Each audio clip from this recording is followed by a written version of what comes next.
Let's dive straight into this explainer. Today, we're unpacking a really high-stakes journey of survival, intense family duty, and some pretty wild ancient cultural tension. We're looking at a classic historical narrative where a family is literally pushed to the absolute brink by a devastating famine, and they're forced to travel to a foreign empire. And the kicker? They are unknowingly interacting with their own estranged brother the entire time. If I be bereaved of my children, I am bereaved. Those are Israel's words, and man, they set such a heavy emotional tone for our whole story. It really shows you a father who is pushed to his absolute breaking point. He's already lost children, and now he's being forced to risk his youngest, his most beloved son, Benjamin, just to keep his family from completely starving. So, what exactly happens when a desperate family has to risk their youngest son just to survive a famine? That's the ultimate question we're exploring today. We're dropping right into the middle of a literal life-or-death scenario to find out how this dramatic narrative unfolds. How does a family actually navigate this kind of immense pressure? And what in the world awaits them when they finally arrive in the powerful empire of Egypt? This brings us to part one. A desperate plea for food, and a family completely running out of options. Let's look at the inciting incident that forces them into action. The crucial point to understand here is that staying home means certain starvation. The text tells us the famine was sore in the land, and the provisions, the corn they had previously secured from Egypt, are completely gone. This absolute lack of resources backs the patriarch, Israel, into a corner, forcing him to tell his sons to go back and buy just a little more food. But as you'll see, it is absolutely not going to be that easy. Moving to part two, Judah makes a guarantee, creating a strict contract of accountability. Because going back to Egypt isn't exactly a simple grocery run, and this leads to a highly tense standoff between a father and his sons.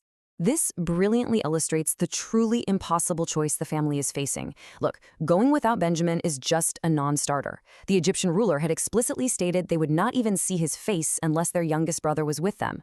But taking Benjamin, that means they might actually get food, sure, but at the terrible, unthinkable risk of losing their father's most treasured son.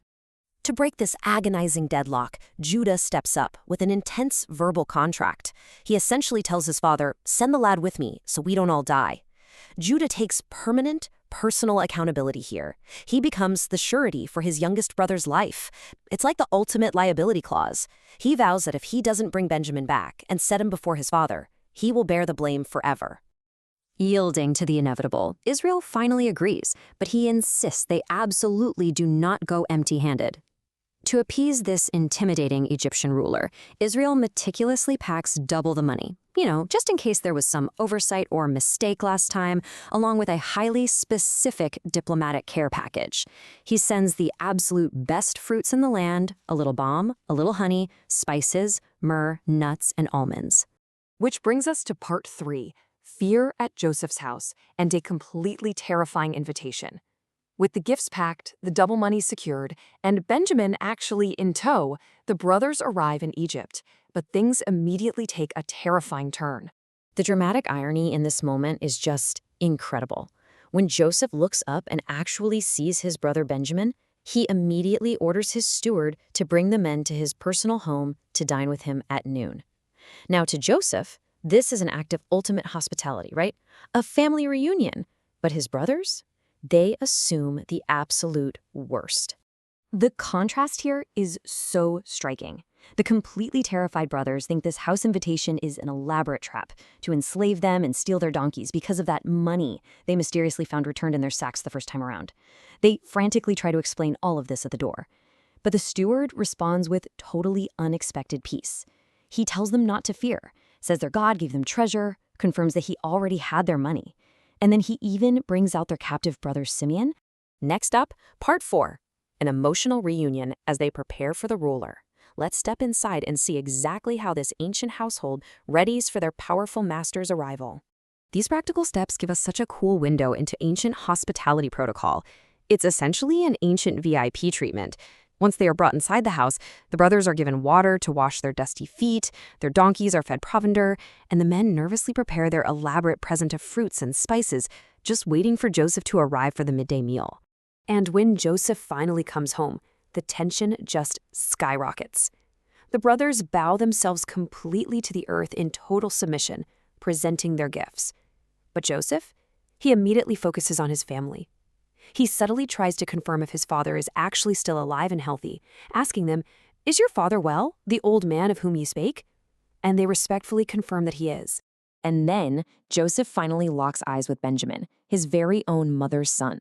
The source text notes that his bowels did yearn upon his brother, which basically means he felt an incredibly earnest, overwhelmingly strong desire and emotion. This intense psychological tension just completely breaks him. Joseph is so overwhelmed upon seeing and blessing Benjamin that he makes a hasty exit. He literally has to rush into his private chamber just so he can secretly weep. Moving to part 5, the feast and the portions. Let's look at this marvel of a meal. After washing his face and fighting hard to regain his composure, Joseph returns to his guests, and this leads us right to the climax of our story. We witness a highly unusual and, frankly, a pretty awkward dinner service here. The seating arrangement reveals these incredibly strict cultural nuances. It was a totally segregated dining room. Joseph sat by himself, the brothers sat by themselves, and the Egyptians sat by themselves. Why? Well, according to the text, Egyptian cultural taboos dictated that eating bread with Hebrews was an absolute abomination to them. But this seating arrangement gets even stranger for the brothers. Just imagine their absolute shock and confusion as this completely foreign, incredibly powerful ruler somehow manages to seat them at their table perfectly according to their birthrights. The text actually says they marveled at one another as they realized they were seated sequentially, starting from the firstborn all the way down to the absolute youngest. And if the seating wasn't strange enough for them, the food distribution was completely baffling. Joseph sends messes, or portions of food, from his table over to theirs. But Benjamin's specific portion was exactly 5 times larger than any of his older brothers. I mean, that is a massive, undisguised display of favoritism from a supposedly objective foreign ruler. So the really crucial takeaway here is that despite the absolutely paralyzing fear they arrived with, fully anticipating slavery and theft, the scene actually resolves beautifully. The text simply says they drank and were merry with him. All that heavy tension finally melts away into a joyful, abundant feast. As we wrap up this explainer, I'm going to leave you to ponder this immense mystery. From the brothers' perspective, none of this makes any logical sense. Why would a powerful Egyptian ruler see a group of terrified foreigners in exact birth order and then lavish the youngest with 5 times the food? It perfectly captures the ultimate dramatic irony of this story, feasting in plain sight, laughing and drinking with the very brothers who still have absolutely no idea who he really is. Thanks for joining me on this deep dive, and I hope it leaves you wanting to explore even more of the incredible layers hidden inside these ancient narratives.